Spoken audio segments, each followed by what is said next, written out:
कथा सुनकर सुनकर दृष्टि का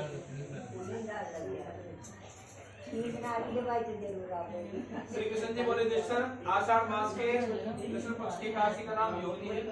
इसके मातम की एक पुरानी कथा कहता हूँ। अलकापुरी में सरस्वती के भगत कुबेर जी थे। पूजा के लिए हेमाली पुष्प लाया करता था। उसकी स्त्री भी अति सुंदर थी। उसका नाम विशालाक्षी था। हेमाली एक दिन मानसरोवर में पुष्प तोड़कर घर आया। पत्नी की छवि देखकर कामातुर हो गया। पूजा के लिए फूल लाना भूल गया। कुबेर भंडारी रास्ता देखने लगे और मालिक घर पर किलोर क्रियाओं में लगा रहा। यक्षपति कुबेर ने अपने यक्षों को भेजा। मैं उसके कुकर्मों को देख और उस महादेव को न देखा। कुबेर ने मालिक को बुलाकर कहा, अरे माँ बाप की नींद तूने मेरे पुत्र सिंह का तिरस्कार किया। इस कारण श्राप देता हूँ। स्त्री के वियोग से दुख भोगेगा, मृत्यु लोक में जाकर कोड़ी होगा। कुबेर के श्राप को वह मालिक मृत्यु में गिराया गया। स्त्री का वियोग हो गया, कोड़ी पर दुख पाने लगा। शरीर से दुख होता था। शरीर की जो हड्डी से पिछले जन्म की स्मृति थी। क्या हुआ? इतना आप लोग कथा बीच में जो आया बैठ जाएगा शांति से। प्रधानमंत्री आएगा। तारा भोजन तारा आई है। जब भी तो उठना पड़ा ना। मेरा तारा लेके आइए बोलो। तो इसी प्रकार दोबारा से सुनाता हूँ कथा। श्री कृष्ण जी बोले युधिष्ठिर, आषाढ़ मास के कृष्ण पक्ष की एकादशी का नाम योगिनी है। इसके महात्म को एक एकादशी का नाम है योगिनी। इसके महात्म की कथा एक पुरानी कथा है। अलकापुरी में शंकर जी के भक्त कुबेर जी रहते थे। पूजा के लिए हेमाली पुष्प लाया करता था। उसकी स्त्री अति सुंदर थी। उसका नाम विशालाक्षी था। हेमाली एक दिन मानसरोवर में पुष्प तोड़कर घर आया। पत्नी की छवि देख करके कामातुर हो गया। पूजा के फूल लाना भूल गया। कुबेर भंडारी रास्ता देखते रह गए और मालिक घर पर किलोर क्रीड़ाओं में लगा रहा। यक्षपति कुबेर ने अपने यक्षों को भेजा।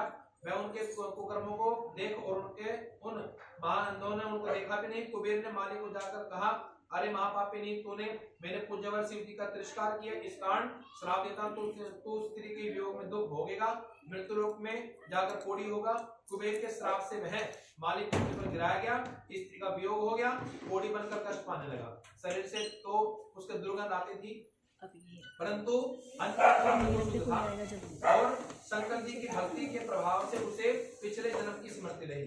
जैसे को सच्चा भक्त अगर होता है ना, बाहर से कपड़े क्या मुझे पहनता जाएगा, उसकी शकल भी ऐसी होगी, लेकिन अंदर से उसका जो अंतर बिल्कुल भगवान के प्रति शुद्ध होता है।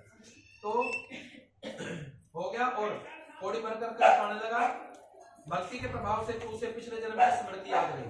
प्रायश्चित करने के लिए वह हरिद्वार आया। गंगा जी में स्नान किया, परंतु मक्खियों ने उसका पीछा नहीं छोड़ा, भिन करती रही। अंत में पतित पावनी देवभूमि उत्तराखंड को चला गया। देव प्रयाग होता हुआ जमुनोत्री गंगोत्री पर पहुंचा। वहां जहाँ चिरंजीवी महामुनि मार्कंडेय ऋषि का आश्रम था। उनके दर्शन से मक्खियां अंतर्धान हो गई।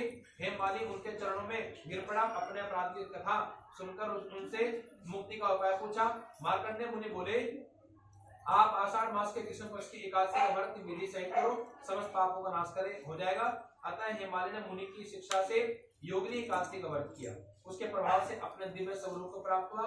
जो फल 88,000 ऋषियों को भोजन खिलाने से मिलता है, वह इस एकादशी मातम को केवल सुनने से मिल जाता है। बड़ो सी वाक्य ओम नमो भगवते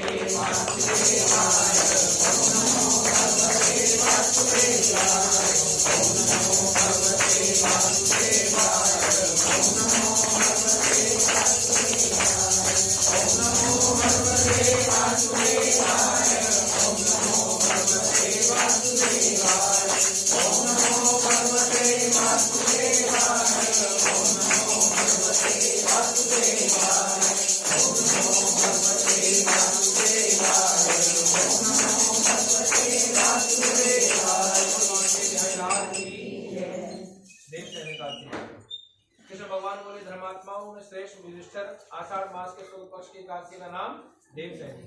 ब्रह्मा जी ने नारद से कहा था कि आज के दिन भगवान विष्णु को शयन कराया जाता है। हाँ भैया, कहाँ पहुंचे? हाँ जी बोलो। नमस्कार। किनके? भाई को अपने अजय भाई को भेज दो। हाँ तो वैसा रखें कर इसके ना ना मैं हो जाएगा।